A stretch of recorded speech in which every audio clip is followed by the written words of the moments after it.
تو یہ کیا تھی؟ اس کو ملی کثرت کی زندگی. کون سی زندگی؟ ابنڈنٹ لائف، کثرت کی زندگی، جس میں جسمانی برکت کہ اب اسے کبھی مانگنے کی ضرورت نہیں پڑے گی. اب وہ کوئی جاب کرے گا یا کوئی نوکری کرے گا یا کوئی مزدوری کرے گا، کھیتی باڑی کرے گا یا کوئی کاروبار کرے گا، کوئی بزنس کرے گا، تو یہ جسمانی اس کے ساتھ ساتھ اس کی زندگی میں ایک اور بہت بڑی بیداری آئی. وہ ٹھیک ہو کر گھر کو نہیں بھاگا، وہ ٹھیک ہے نا چلنے پھرنے کے ساتھ گھر کو نہیں بھاگا، میں جاؤں اپنے والدین کو بتاؤں، اپنے رشتہ داروں کو بتاؤں، ان کو خوشخبری دوں، دیکھو میں چلتا پھر رہا ہوں، چلنے پھرنے لگا ہوں. نہیں، وہ کہاں گیا ہے؟ ہیکل میں گیا ہے. کہ یہ لوگ جو کون لوگ ہیں، میں ذرا دیکھنا چاہتا ہوں یہ لوگ کون ہیں جو ادھر سے آئے ہیں اور ادھر کو جا رہے ہیں. تو وہ انہی کے ساتھ چل پڑا اور اس کی زندگی میں کیا کرتا ہوا گیا؟ حمد کرتا ہوا، حمد کے گیت گاتا ہوا گیا، زبور نمبر 22 گاتا ہوا گیا. ٹھیک ہے، زبور نمبر 122 گاتا ہوا گیا، آؤ یہوہ دے. ٹھیک ہے، تو وہ یہ گاتا ہوا جا رہا تھا، حمد کرتا ہوا تھا. تو یہ اس کی زندگی میں دو چیزیں وقوع پذیر ہوئی، ایک جسمانی برکت اور ایک روحانی بیداری اور روحانی برکت، یعنی ابنڈنٹ لائف. اور میں اس معجزے کو، میں اس جو شفا کا جو معجزہ ہے، میں اس کو اپنی قوم، اپنی کمیونٹی کے ساتھ عموماً اس کا موازنہ کرتا ہوں. تھوڑی دیر کے لیے ذرا اپنے آپ کو ذرا تھوڑا سا تصور کریں کہ ہمارا حال جو ہے بھی اس جنم کے لنگڑے سے کوئی مختلف نہیں ہے. ذرا سوچیں ذرا اس بات کو. میں جہاں بھی جاتا ہوں میں یہ ریئلائز کروانے کی کوشش کرتا ہوں کہ جب تک آپ اپنے پاؤں پر کھڑے نہیں ہوں گے، آپ کبھی بھی زندگی میں آگے نہیں بڑھ سکتے، ترقی نہیں کر سکتے. تو 76 سالوں سے ہمارا بھی کوئی پرسان حال نہیں ہے، ہمارا حال بھی بالکل اسی طرح سے ہی ہے. ٹھیک ہے، کوئی ہمیں اٹھا کر نہ کسی جگہ پر لا کر رکھ دیتا ہے. ٹھیک ہے، ادھر بیٹھ جاؤ، ادھر بیٹھ کے تو کمپیوٹر پہ بیٹھ جاؤ، ٹھیک ہے نا، اور گوگل کھول لو اور ڈونر تلاش کرنا شروع کر دو، گوروں کو تلاش کرنا شروع کر دو، ہے نا. ٹھیک ہے، بھیک مانگنا شروع کر دو. تو ہم 76 سالوں سے کیا کر رہے ہیں؟ بھیک مانگ رہے ہیں. ٹھیک ہے، کبھی کوئی گورا آگے کچھ دے کے چلا جاتا ہے، کبھی کوئی گورا آگے کچھ دے کر چلا جاتا ہے. کہ کبھی کسی گورے نے آپ کو آ کر یہ نہیں کہا کہ اٹھ یسوع مسیح ناصری کے نام میں چل پھر، اپنے پاؤں پر کھڑے ہو، خود اپنی جو ہے وہ قدموں پر کھڑے ہو کر اپنی زندگی بسر کرو. ٹھیک ہے، تو ہم کون سے کو لوگ ہیں؟ ہم بھی اسی جنم کے لنگڑے والے کی صورتحال میں سے گزرنے والے لوگ ہیں. 430 سالوں سے غلامی میں جھکڑی ہوئی اور لنگڑی اور اپاہج قوم کو موسیٰ نے کہا، کیا کہا موسیٰ نے؟ کہ میں جو ہوں سو ہوں کے نام میں اٹھ اور چل پھر. ٹھیک ہے، اس نے کہا کون ہے تو، کس نے تجھے بھیجا؟ اس نے کہا جی میں جو ہوں سو ہوں نے مجھے تمہارے پاس بھیجا ہے، تمہیں یہ نوید سناؤں، تمہیں یہ خوشخبری دوں کہ یہوہ کے نام سے اٹھ اور چل پھر. اور یہ 430 سالوں سے بیڑیوں میں جھکڑی اور لنگڑی اور اپاہج قوم جو ہے وہ کھڑی ہو جاتی ہے، اور 10ویں آفت کے بعد پیکنگ کر کے، بیلٹ باندھ کر، ساری اپنے بدنوں پر رکھ کر بوجھ، یہ وہ آخری فسا کھاتے ہیں، وہ فسا کا برہ کھا کر وہ وہاں سے نکلتے ہیں اور اپنے قدموں پر چل کر بحر کلزم کو پار کرتے ہیں. کس کے کہنے پر؟ موسیٰ کے کہنے پر. اور یسایہ کی کتاب میں لکھا ہے، کیا کسی نے ایسی بات سنی ہے؟ کیا کبھی کسی نے ایسی بات سنی ہے؟ 68 چیپٹر ورس 8، 68 باب اس کی 6 آیت، ذرا اس کو دیکھیں یسایہ کی. کیا کبھی ایسی بات کسی نے کہی ہے؟ کیا کبھی ایسی بات کسی نے سنی ہے؟ کیا کبھی ایسا ہوا ہے کہ ایک ہی دن میں کوئی قوم جو ہے وہ تیار ہو جائے, بن جائے. تو یہ پورے مصر میں بکھری ہوئی قوم, جشن کے علاقے میں صرف 72 جانیں آئی تھیں, یاد ہے آپ کو؟ ٹھیک ہے. اور جب یہ نکلے ہیں تو 6 لاکھ صرف مرد, عورتیں اور بچے جو ہیں وہ اس میں شامل نہیں ہیں. تو اس کا مطلب یہ 15 سے 20 لاکھ لوگوں کا ایک بڑا ہجوم, ایک بڑا امبو, ایک بڑی قوم جو ہے وہ ایک ہی دن میں, ایک ہی وشل میں جو ہے وہ, ایک ہی ٹرمپٹ میں وہ وہاں سے نکلتی ہے اور ایک قوم کے طور پر دریائے کلزم جو ہے, بحر کلزم جو ہے وہ پار کرتی ہے. کس نے کہا ان کو؟ موسیٰ نے, کہ میں جو ہوں سو ہوں کے نام میں اٹھ اور چل پھر. ان کو کوئی کہنے والا تھا, اس قوم کو کوئی کہنے والا تھا, رائٹ. اور پھر ہم دیکھتے ہیں کہ خدا جو ہے وہ کمزور ہاتھوں کو کیا دیتا ہے؟ زور دیتا ہے, اور ناتواں گھٹنوں کو توانائی دیتا ہے. اور یسایہ 6 باب اس کی 35ویں آیت میں لکھا ہے کہ لنگڑے ہرنوں کی طرح چوکڑیاں بھریں گے. ٹھیک ہے جی, لنگڑے ہرنوں کی طرح کیا کریں گے؟ چوکڑیاں بھریں گے. جب وہ ہرنی جو ہے وہ مستی میں آتی ہے نا تو وہ چوکڑیاں بھرتی ہے, وہ اچھلتی کودتی ہے. دیکھا آپ نے اس جنم کے لنگڑے کو, وہ چوکڑیاں بھر رہا تھا. اور بنی اسرائیل جب مصر سے نکلے تو وہ چوکڑیاں بھر رہے تھے, وہ کیونکہ بھیڑیاں کھل گئی ان کی,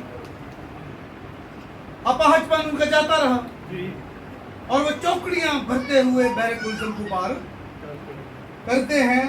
اور ہم خدا کی کتاب میں دیکھتے ہیں جدعون نامی ایک ڈرا ہوا سہما ہوا نوجوان جو ہے وہ اپنے باپ کے کولو میں چھپا ہوا گیہوں جاڑ رہا ہے, اور بڑا چھپا ہوا ہے. سانس بھی شاید بڑا آہستہ سے لے رہا ہے, میری آواز باہر نہ نکلے, کوئی آگے جو کچھ میرے پاس ہے وہ بھی چھین کر لینا جائے. تو اس وقت خدا کا فرشتہ جو ہے وہ اس کے پاس آتا ہے اور اس کے ساتھ مخاطب ہوتا ہے. کس نام سے؟ اے زبردست سورما, خداوند تیرے ساتھ ہے. اے زبردست سورما, خداوند تیرے ساتھ ہے. اور اس بات سے اسے کچھ خوشی نہیں ہوئی, وہ احتجاج کرتا ہے. ٹھیک ہے, ہم نے کتنے احتجاج کیے ہیں یہاں پر جب کالونیوں کے اٹھائے جانے کی خبر جو ہے وہ آئی, تو کتنی پاپولر کانفرنسز ہوئی ہیں. ٹھیک ہے, رائٹ. تو یہ احتجاج کرتا ہے. کون؟ جدعون. کیا احتجاج کرتا ہے؟ کہ ہم پر جو دن رات یہ حادثے گزرتے ہیں وہ خدا کے عجیب کام کہاں گئے؟ خدا نے تو ہمیں چھوڑ دیا ہے, اور تو مجھے کہہ رہے کہ خدا میں تیرے ساتھ ہے. مدیانی لوگ آتے ہیں, ہم فصلیں اگاتے ہیں, وہ فصلیں اجاڑ کر لے جاتے ہیں, ہم تیار کرتے ہیں وہ لے جاتے ہیں, ہماری بچیاں جوان ہوتی ہیں ان کو اٹھا کر لے جاتے ہیں, ہمارے لوگوں کو قتل کر دیتے ہیں, ہمارا سونا چاندی جو کچھ ہم جمع کرتے ہیں وہ سب کچھ لے جاتے ہیں. کیسے خدا ہمارے ساتھ ہے؟ تو وہ خدا کے فرشتے کے ساتھ بلند آواز سے, اونچی آواز سے اور بڑے تلخ لہجے میں بات کرتا ہے, اور بڑے بلند آواز سے بات کرتا ہے. تو فرشتہ کیا کہتا ہے اس کو کہ میرے آگے اکڑنے کی کیا ضرورت ہے, میرے آگے بولنے کی کیا ضرورت ہے؟ اسی زور میں جا اور اپنی قوم کو, اپنی نیشن کو مدیانیوں سے آزاد کروا. یہ زور ادھر جا کے استعمال کر, میرے آگے کیوں زور استعمال کر رہا ہے؟ میرے آگے کیوں احتجاج کر رہا ہے؟ میرے آگے کیوں دھرنا دے رہا ہے؟ میرے آگے کیوں پریس کانفرنس کر رہا ہے؟ اٹھ اور جا اور اپنی قوم کو کیا کر؟ آزاد کر, چھڑا ان کو جا. اور اس کی بات سمجھ میں آ جاتی ہے, اس کے دماغ میں بات آ جاتی ہے, اور وہ جاتا ہے. پھر صرف 300 لوگوں کے ساتھ 1,35,000 کی فوج کو شکست دیتا ہے. ہاللیلویا.